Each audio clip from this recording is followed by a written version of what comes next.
Halika, halika! Dahan-dahan mo, Jack. Sabi ka. Mabuti naman po ang intensyon ko sa pagpunta ko rito eh. Ano?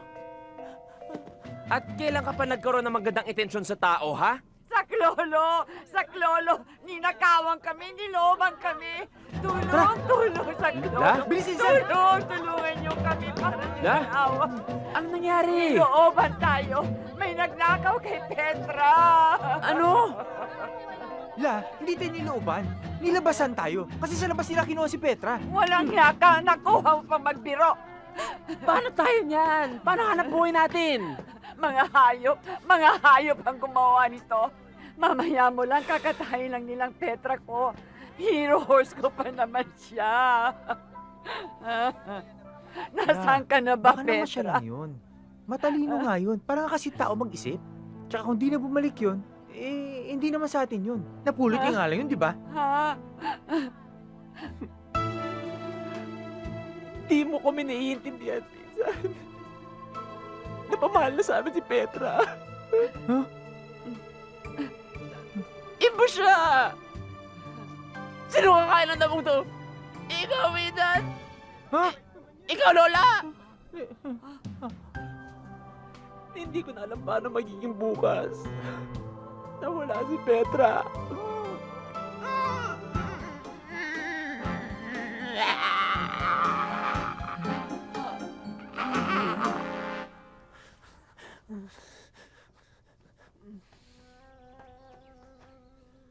Si Peter yata? Peter?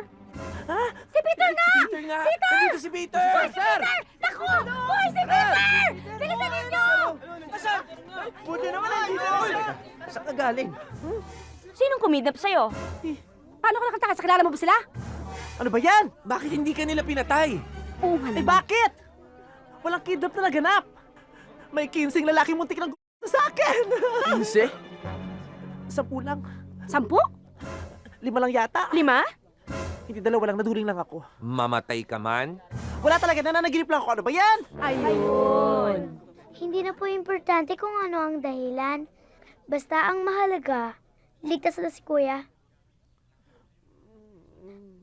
Pag masamang damo nga talaga, ano, matagal mamatay.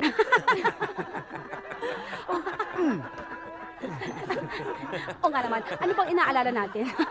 Nagsisimula ng kumalat ang chismis. Nabaon na tayo sa utang. Nagsisimula na rin magtanong ang maraming investors natin. Ganon? O di magpa-interview ka kay Boy Abunda para pabulaanan yung chismis na yan.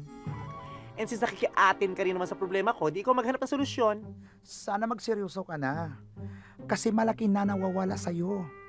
Kapag hindi natin mabayaran ang utang ng kumpanya na 100 milyon at ang buong asyenda, ay nako, At sa ganyan mukha pa talaga nang galing yung salitang seryoso, no? Pati may bad yung mga bare sa ulo mo.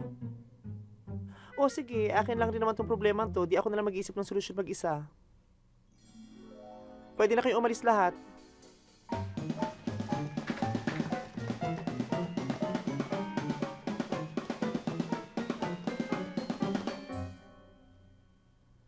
Ano bang sabi ko kanina, mag-isa o magtatlo?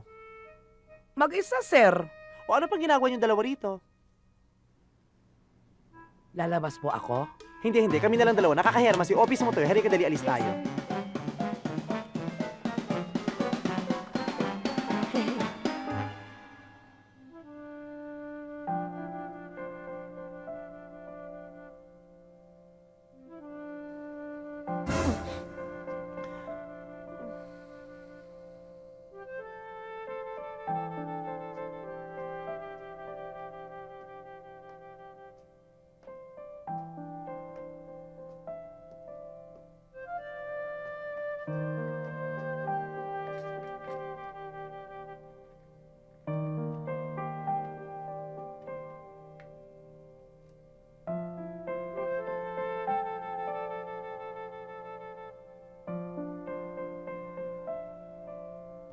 Tao po?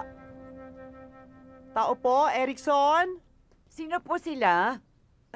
Magandang tanghali po. Nandiyan po si Erickson.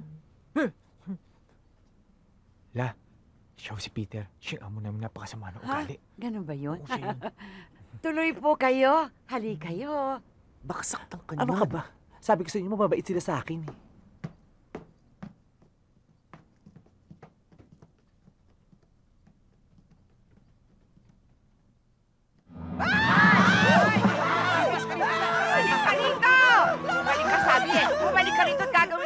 Ay! Jack, lady kita. Halika! Halika rito! Halika! Halika! Dahan-dahan na Jack. Tama na ho. Mabuti naman po ang intensyon ko sa pagpunta ko rito eh. Tama na ho. Ano? At kailan ka pa nagkaroon ng magandang intensyon sa tao, ha? Masyado ka namang judgmental. Nagpunta lang naman ako dito kasi nabalita ko na wala daw yung kabayong ginagamit nyo sa hanap buhay. Eh gusto ko sanang palitan. Ayan o, ilabas nyo nga. Dali, dali. Sandali. Anong akala niyo sa Petra ko? Tansan? Na pwede niyong ipalit sa tindahan? Alam mo, kung tutuusin, mas minahal ko pa si Petra ng kabayo kumpara sa iyong tao na mukhang kabayo! Promise?